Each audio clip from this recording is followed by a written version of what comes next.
이번 영상에서는 신종 사기 유형 통장 묶기 수법을 알아보겠습니다. 보이스피싱 피해자 보호를 위해 도입된 계좌 지급 정지 제도가 역으로 악용되는 사례가 늘고 있습니다. 이른바 통장 묶기 사기 수법인데요. 방식은 교묘하고 한번 엮이면 영문도 모른 채 계좌와 카드까지 멈추는 2차, 3차 피해로 이어지기 쉽습니다. 오늘은 실제 보도 사례를 바탕으로 통장 묶기 수법이 어떻게 이뤄지는지, 어떤 점을 특히 조심해야 하는지, 만약 계좌가 묶였을 때 무엇부터 해야 하는지 차근차근 정리해 보겠습니다. 먼저 사례부터 살펴보면 50대 여성에게 저금리 대출을 미끼로 한 전화가 걸려왔습니다. 개인정보를 적은 문서를 보내라고 요구했고 긴급자금 명목으로 1,000만 원을 먼저 입금해주겠다고 했습니다. 며칠 뒤 실제로 1,000만 원이 통장에 들어왔고 곧바로 계좌 거래가 정지됐다는 안내가 왔습니다. 나중에야 해당 통장이 보이스피싱 범죄에 이용된 것으로 의심돼 지급정지 조치가 걸렸다는 사실을 알게 되었죠. 이후 사기범은 거래 정지를 풀려면 입금자가 동의해야 한다며 연락해 추가 돈을 요구하거나 각종 협박과 회유를 반복합니다. 계좌가 묶인 당사자는 급여 이체, 월세, 카드 결제까지 연쇄적으로 막히면서 생활이 바로 흔들립니다. 심리적으로도 크게 위축되기 쉬워 그 틈을 타 사기범은 더 과감하게 압박합니다. 이것이 피해자 보호 장치를 악용하는 통장 묶기의 핵심입니다. 이 수법이 먹히는 이유는 제도가 가진 빈틈을 노리기 때문입니다. 보이스피싱 의심 거래가 발생하면 신속히 막아야 하니 계좌 지급 정지 장치를 걸 수밖에 없습니다. 그런데 사기범이 먼저 돈을 입금한 뒤 그 돈의 범죄 연루 가능성을 은행 측에 알리거나 타인을 통해 문제 제기하면 계좌는 즉시 멈춥니다. 그 다음 입금자 동의나 피해자 소명을 핑계로 전화를 걸어옵니다. 입금자 본인이 동의해줘야 풀린다. 수수료만 내면 해제된다. 지금 안 하면 큰일 난다 같은 말로 조바심을 유도하죠. 지급정지 자체는 신속히 피해 확산을 막는 취지지만 해제 과정의 복잡함과 은행기관마다 다른 절차가 사기범에게 악용 여지를 주는 셈입니다. 그렇다면 낯선 돈이 통장에 들어왔다면 어떻게 해야 안전할까요? 첫째, 출처가 확인되지 않은 입금은 절대로 사용하거나 인출하지 않는 게 중요합니다. 사기범은 일단 받아두라거나 원금과 이자를 빼서 보내라고 유도하지만 여기서 건드리는 순간 범죄 연루 의심이 더 커질 수 있습니다. 입금 내역이 보이면 즉시 거래 은행 고객센터에 연락해 사실관계를 확인하고 의심 상황을 설명해 조치에 협조하는 게 좋습니다.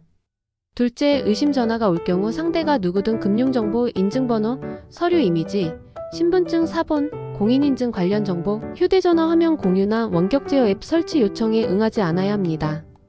한 번 넘겨준 정보는 회수가 불가능합니다. 셋째, 스미싱 문자로 들어오는 링크는 절대로 누르지 않는 게 안전합니다.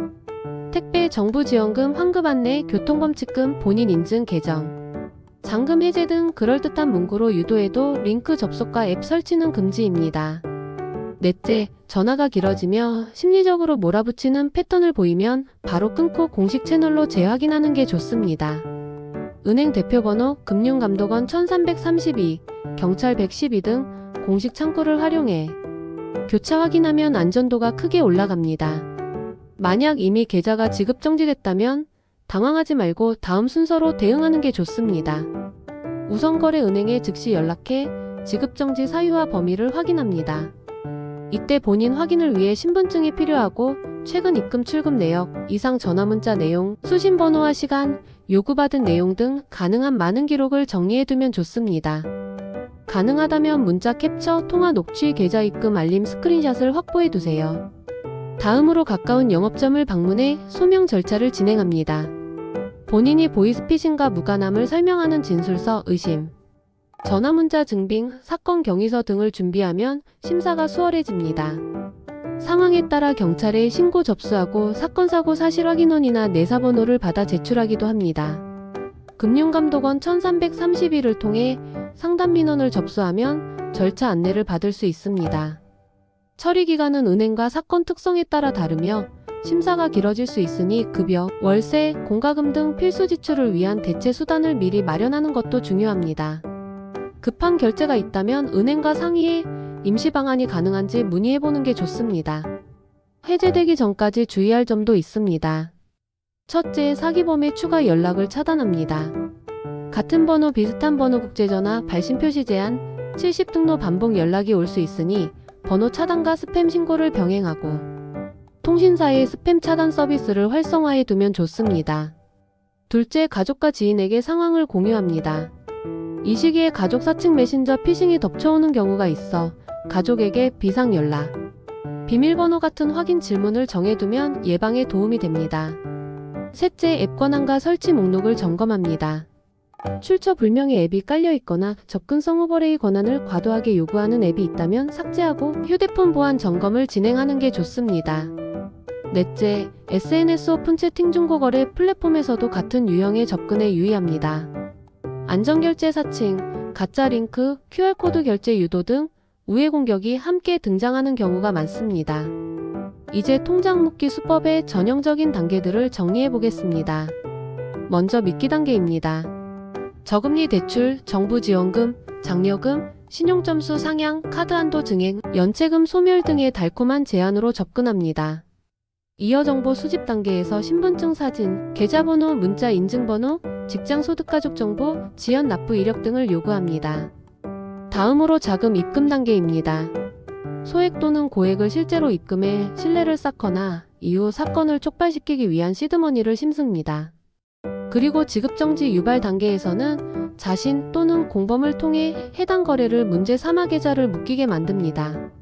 마지막으로 협박갈취 단계가 이어집니다.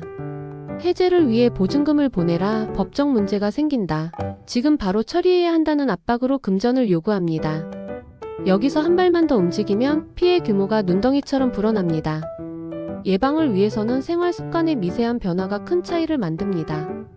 대출환급 지원금 등 금전 약속은 무조건 공식 앱과 대표번호로 재확인하는 습관이 필요합니다.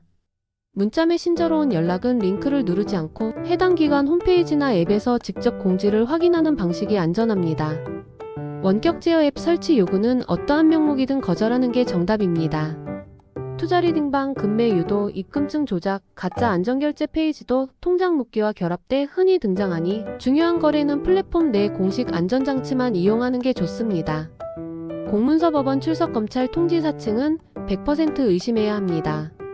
실제 기관은 링크 클릭이나 즉시 송금을 요구하지 않으며 수사기관이 금전을 받아 보관하는 일도 없습니다. 해외 번호 발신 표시 제한, 짧은 시간 연속 전화, 새벽 심야 시도 등 패턴도 함께 체크하면 좋습니다. 만약 본의 아니게 범죄에 연루됐다는 의심을 받게 되면 사실관계를 투명하게 정리하는 태도가 빠른 해제에 도움이 됩니다. 돈이 어떻게 들어왔는지, 어떤 연락을 누구에게 받았는지, 요청받은 행동은 무엇이었는지, 스스로 어떤 조치를 했는지 시간 순으로 정리해 제출하면 판단에 필요한 단서가 분명해집니다. 때로는 돈이 들어왔으니 써도 된다고 착각해 소비했다가 어려움을 겪는 경우가 있는데 출처 불명의 입금은 손대지 않는 원칙이 가장 안전합니다. 또한 계좌 정지로 급한 지출이 막힐 수 있으니 별도의 비상자금 계좌나 최소한의 현금 유동성을 관리하는 습관도 도움이 됩니다. 자동이체가 멈춰 연체가 발생할 수 있으니 서비스 제공업체에 사유를 알리고 연체 이자나 불이익을 줄이는 방안을 미리 협의하는 것도 방법입니다. 사기범이 자주 사용하는 심리전도 알아두면 방어력이 올라갑니다. 시간 압박으로 판단력을 흐리게 만드는 전술, 죄책감을 유발해 얼어붙게 만드는 말투, 전문 용어와 공문서 형식을 흉내내는 연출, 작은 호의소액, 입금 소정의 혜택로 신뢰를 쌓아 이후 큰 요구를 관철시키는 문턱 효과 등이 대표적입니다. 여기에 주변 소음, 콜센터 배경음, 가짜 상담 대기음까지 덧씌워 현실감을 높입니다. 이런 연출에 휘둘리지 않으려면 늘 한 번만 더 확인하는 태도가 중요합니다. 전화를 잠시 끊고 공식 채널로 다시 묻는 간단한 행동만으로도 대부분의 사기는 걸러낼 수 있습니다. 마지막으로 실전 체크리스트를 말로 정리해봅니다. 모르는 돈이 입금되면 쓰지 않고 즉시 은행과 사실관계를 확인합니다. 의심 전화 문자는 끊고 공식 번호로 재확인합니다. 링크 클릭, 앱 설치, 원격 제어 요구는 거절합니다. 신분증과 인증번호 사진 전송은 금지합니다. 계좌가 정지되면 증빙을 모아 은행 창구와 금융감독원에 신속히 소명합니다. 가족 지인에게 상황을 공유해 2차 접근을 차단합니다. 통신사 스팸 차단과 보안 앱을 활성화합니다. 중고거래 오픈 채팅에서는 공식 안전결제만 이용하고 외부 링크나 QR 결제 유도는 피합니다. 이 원칙만 지켜도 대부분의 통장 묶기 시도는 초기에 무력화됩니다. 통장 묶기 사기는 제도의 선의를 거꾸로 이용하는 교란형 범죄입니다. 그래서 더 냉정하고 느리게 확인하는 습관이 필요합니다. 서두르지 않으면 안전합니다. 출처불명의 돈은 건드리지 않는 게 맞습니다. 의심스러운 연락은 과감히 끊는 게 좋습니다. 계좌가 정지되면 은행, 금융감독원, 경찰과 함께 절차대로 차근차근 풀어가면 됩니다. 오늘 정리한 내용을 기억해두면 비슷한 상황에서 당황하지 않고 스스로를 지킬 수 있습니다. 주변에도 꼭 공유해 예방의 범위를 넓혀보는 게 좋습니다. 안전이 최우선입니다. 끝까지 시청해주셔서 감사합니다.